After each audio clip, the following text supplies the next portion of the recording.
ये शिव महापुराण का भरोसा कहता है।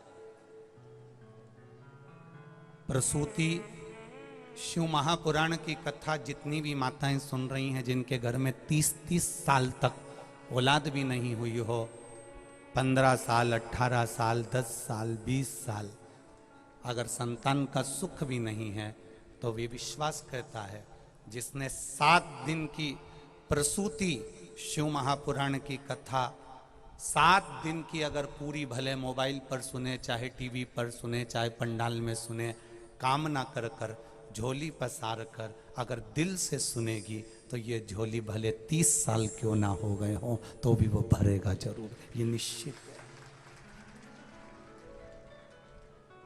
दिल से सुनो। कौन क्या कह रहा है, कौन क्या बोल रहा है, व्यवस्था क्या है, व्यवस्था है कि नहीं है, कौन कहाँ बैठ रहा है, कौन क्या बोल रहा है, हमें उससे मतलब नहीं रखना है। 7 दिन की कथा हमें दिल से सुनना है, बाबा से प्रार्थना करना है कि मेरी झोली खुशियों से भरकर भेजना बाबा, खुशियों से।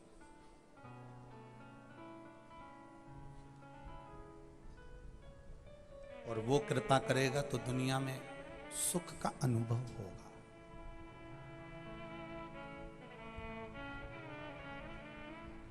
शत्रुपा जी ने तप करा था, साधना करी थी। शत्रुपा जी ने तप साधना करने के बाद में जो संतान को जन्म दिया है, वो संतान कोई साधारण नहीं, माता प्रसूति हुई है। और वो माता प्रसूति कोई साधारण सी नहीं थी, जिन्होंने 9 वर्ष की आयु में तप साधना करी है। 9 वर्ष की आयु में माता प्रसूति ने तप साधना करी। दक्ष प्रजापति, जिन्होंने भगवान ब्रह्मा जी के हृदय से प्रकट होने के बाद में, भगवान ब्रह्मा जी के हृदय से प्रकट होने के बाद में जिन्होंने सृष्टि की रचना का भार नहीं ग्रहण करा, पर ब्रह्मा जी ने उनको समझाया, तो दक्ष प्रजापति ने विचार करा कि मैं सृष्टि के क्रम को बढ़ाऊंगा। पहले किन्नर की सृष्टि थी, उस किन्नर की सृष्टि को समाप्त कर दिया जाए। किन्नर की सृष्टि के बाद में जो सृष्टि का निर्माण होगा, दक्ष प्रजापति कहते हैं मैं करूंगा। ब्रह्मा जी का कहना माना, दक्ष प्रजापति ने सृष्टि का निराकरण करने का, सृष्टि को आगे बढ़ाने का विचार कर लिया। सृष्टि को आगे जब बढ़ाया जा सकता है जब दक्ष प्रजापति का विवाह हो जाए। अब दक्ष प्रजापति विवाह करेंगे तो सृष्टि आगे बढ़ेगी, संतति आगे बढ़ेगी, वंश आगे बढ़ेगा।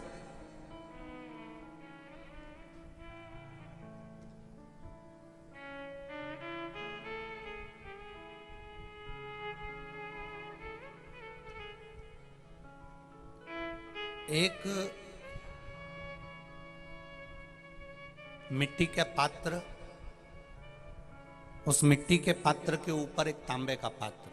अब जरा माताएं बड़ा ध्यान लगाकर सुनिएगा, कथा चूके ना। आपको 10 जगह जाकर सिर नवाने की जरूरत ना पड़े, एक महादेव के चरणों से ही आपका आनंद सुख प्राप्त हो जाए। एक मट्टी का पात्र, और मट्टी का अगर कोई कलश है छोटा सा, उस कलश के ऊपर तांबे का कलश।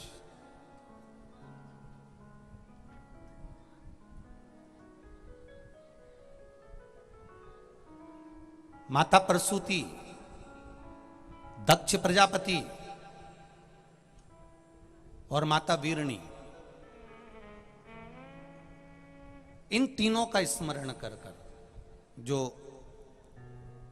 बड़ के पेड़ के नीचे जो शिवलिंग हो, बड़ के पेड़ के नीचे जो शिवलिंग विराजमान हो, चाहे वो ओटले पर हो, चाहे वो पत्थर का हो, चाहे वो सीमेंट का हो, चाहे वो कंकर का हो, चाहे वो मार्बल का हो, चाहे वो जिस भी चीज का हो, बड़ के पेड़ के नीचे जो शिवलिंग हो, उसमें सीधे जब आप कलश लेकर जाएंगे तो मिट्टी का पात्र, उसके ऊपर तांबे का पात्र भरा हुआ, दोनों को एक साथ पकड़ कर ले जाएंगे। पर जब आप शिवलिंग पर दक्ष प्रजापति, प्रसूति और वीरणी इन तीनों का नाम लेकर सीधे हाथ में मट्टी का पात्र और उल्टे हाथ में तांबे का पात्र लेकर धीरे धीरे शिवलिंग पर जल समर्पित करेंगे और उस जल का पान उसी बट वृक्ष के नीचे दोनों पति पत्नी अगर पान कर लेते हैं और संतान की कामना कर लेते हैं तो भी मेरा महादेव संतान प्रदान करता ही करता।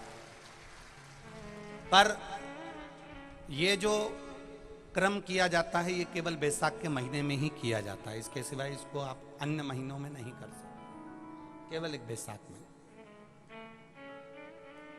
और हम तो कहेंगे बैसाख महीने की जब शिवरात्रि आए या बैसाख महीने में अष्टमी तिथि आ जाए या बैसाख महीने में सोमवार का दिन पड़ी जाए तो प्रयास करना कि आप संतति के लिए, संतान के लिए आप ये प्रयोग कर सकें। शिव तत्व की प्राप्ति।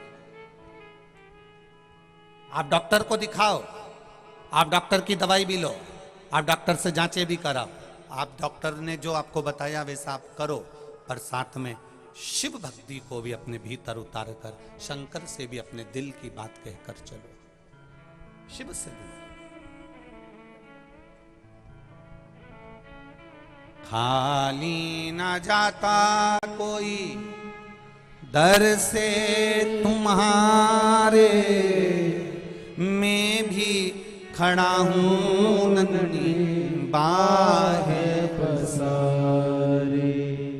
बाबा आपके चरणारविंद का रस तत्व हमें प्राप्त हो। 9 वर्ष की कन्या प्रसूति तब साधना में लीन है, 9 वर्ष की कन्या प्रसूति भगवान के भजन में लीन है। समय दक्ष प्रजापति का मंगल विवाह करना है। क्यों? संतति को आगे बढ़ाने के लिए, संतान को आगे बढ़ाने के लिए और इस पूरे ब्रह्मांड को एक संतति देने के लिए।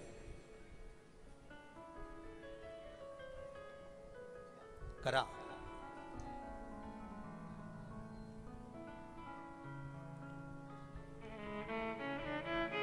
दक्ष प्रजापति जब तप में लीन थे, कहा, ब्रह्मा जी ने आकर कहा, दक्ष प्रजापति तुम तप में तो लीन हो परंतु हमारा विचार है कि तुम अब संतति को आगे बढ़ाओ। तुम्हें संतति को आगे कैसे बढ़ाऊं? आपको विवाह करना पड़ेगा। किससे विवाह करूं? भगवान ब्रह्मदेव से भगवान दक्ष प्रजापति कह रहे हैं कि मैं विवाह करूं तो करूं किससे?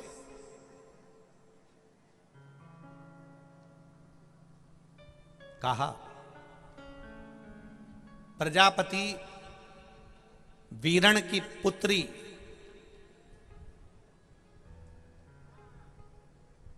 प्रजापति वीरण की पुत्री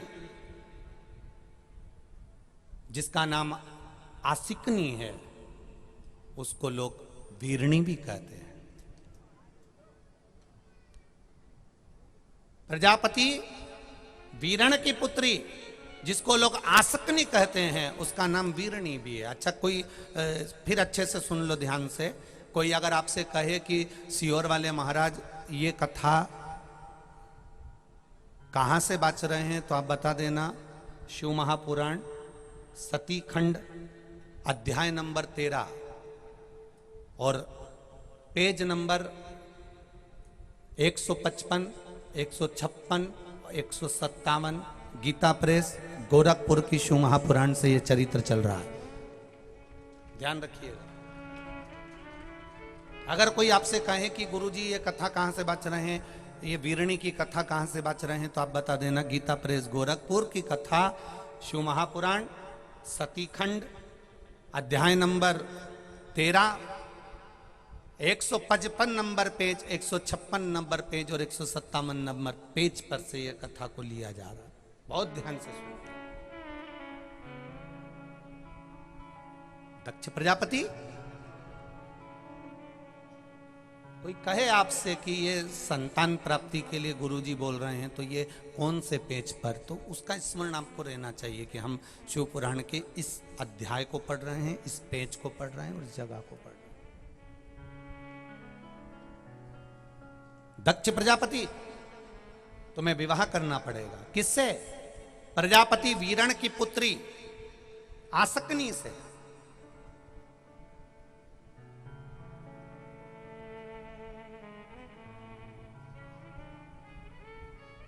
ये वही कन्या है आसकनी।